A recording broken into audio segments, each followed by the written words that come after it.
homework, Master. Go ahead, Brock. Go ahead. Yeah. So you know what happens if they don't overcome a 13-point spread on Sunday against the hottest team going, who just bashed the skulls into Philadelphia, who's chasing for the number 1 seed, who now is just 1 game back of Philadelphia and owning the tiebreaker, in their minds, I'm sure, in total control as a healthy team. You know what happens if they don't get it done Sunday, right? You know how many they'll have lost in a row? That'll be an unfortunate record. That'll be 4. Yes. That'll be 4. So biggest reasons why. Never been done in his 14 years before. Has always been able to rally. After a tough loss, his teams bounce back at an incredible rate. After a couple tough losses, his teams bounce back at an incredible rate. Mm-hmm. Now, after 3 losses, you're on the verge of something never happening in his tenure.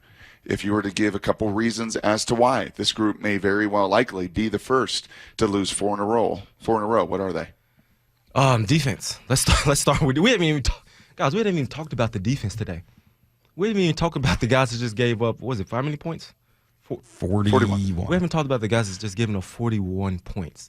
37 minutes of time of possession, 80% on third downs. Didn't force a punt. Didn't force a turnover. This is supposed to be the backbone of the team, the focal point of the team. We made all kind of trades. We've made all kind of first-round draft picks. We brought all kind of guys back. We made all these free agent moves. And we just said those stats that we just said, that's reason number 1. And when I look at the guys on defense, I'm looking at them. I'm like, okay, there's 2 types of communications on the football field. There's pre-snap communication and there's post-snap communication. This pre-snap communication is dang near non-existent. When I talk about point at a guy, look at a guy, let your safety know, hey, I see this. Safeties let the linebacker know this is potentially coming. It's not worth 2 dead flies. So how can that be when you've got Bobby Wagner, who is a legendary middle linebacker and captain, it's great communicator, etc. You got Quandre Diggs, who is a captain and a great communicator. That doesn't make sense to me. How can that be true? I live by an old saying, you get what you emphasize. You get what you emphasize as a coach. And what Coach Norton did with us was we had moments where we would just walk into the production room, quiet room, and we wouldn't even talk. We would watch film. Everyone would stand up. All 11 guys are on defense. One's up, one's up. We would watch film. But what we would do is we would just simply look at each other. We would point at things. It was like we're like ninjas. No one spoke when we did this type of stuff. We'd do this. That's what we did, and when you see that transitions onto the football field. When I'm looking at these, I need to slow down because I'm getting really upset. When I look at it's because none of them have your arms. Like when you point, KJ, it's Would you stop it? He's on a roll. Leave him alone. Man, I'm getting real juicy. Would you leave him alone? I'm trying to lighten it up a little bit. He's getting mad. He's got sweat. No, my hands are sweating. You're going to start insulting Dolly Parton again. Give him a break. My hands are sweating right now. When I look at the guys on the football field, the one person that I really see doing it is Jordan Brooks. I give Jordan that. Yep. But I'm looking at the rest of the guys, like, where is it? That's just pre-snap communication, Salk. Now let's go to the post-snap communication. It's better than pre-snap, but post-snap, you got to communicate what's happening over, this, that. That's the big problem. Yep. And then we haven't got to the tackling. I could go on and on, but I'll let you ask your next question. Well, there's a lot in there, man. We could spend an hour, honestly, just talking about some of that. I think what bothers me, in addition to everything you just said, is this is now once again a situation of identity questions. And another year in which a Pete Carroll team doesn't have a Pete Carroll type identity. And I can't understand, Brock, if you were to ask me that question about the 4 straight losses, why? Yeah, KJ, I think you're right. The defense plays a big role in it. Yes, I think the offense was a major factor in some of it. I mean, like, there's been some decision-making. Like, we can kind of go through the individual reasons for each of the 3 and potentially 4 losses. But at its core, I don't think it's a talent issue the way it was a few years ago. Yeah, San Francisco's more talented, but Dallas and LA the Rams are not more or significantly more talented than you are. And I have to come back to the team just doesn't seem to look like a Pete Carroll team. And there, for whatever reason, we've not seen that identity take shape. So I may be reaching with this. I may be going too deep with this. Brock, I want your opinion. You know how you have your guys that's homegrown. Homegrown. We drafted you. We groomed you. You are playing right into Brock's alley here. You know, you're our guy. We got you as a young pup, and we made you into this Rottweiler.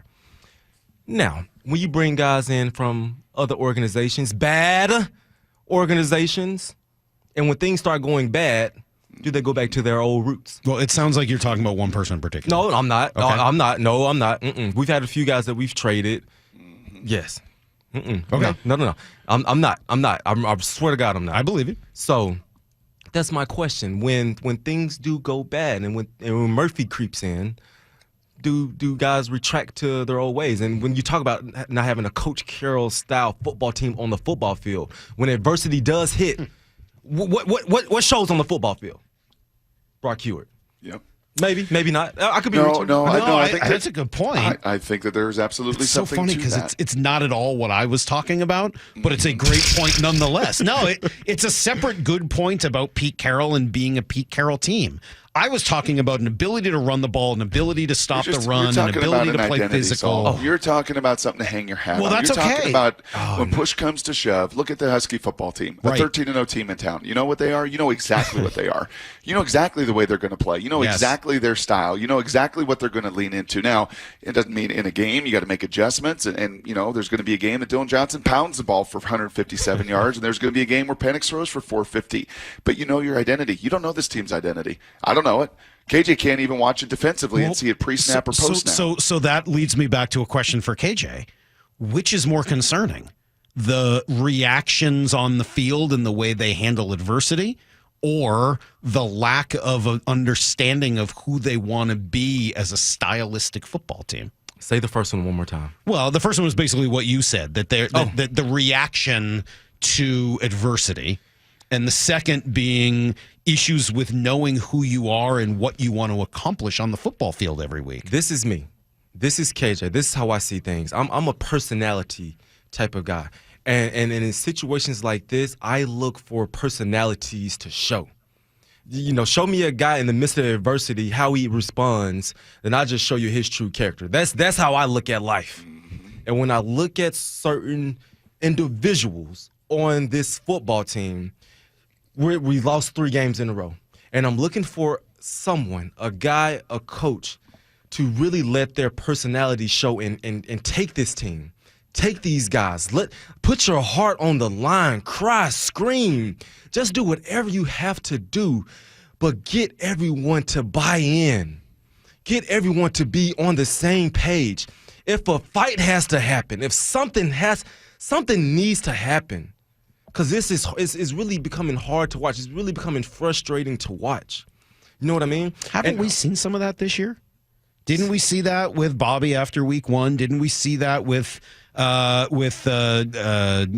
Jordan Brooks at some point this year when he rallied the troops? Haven't we seen some of those moments? I don't care nothing on the football field. I'm not talking about on the field at practice when you have your helmet on, when you have your shoulder pads on. I don't want any of that.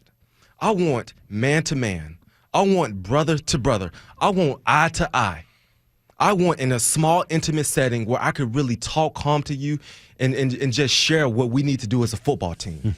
There's 2 different ways I talk to you: when I'm mad, when I'm pissed off, when we're getting beat by 30 points, versus when it's on a Wednesday morning.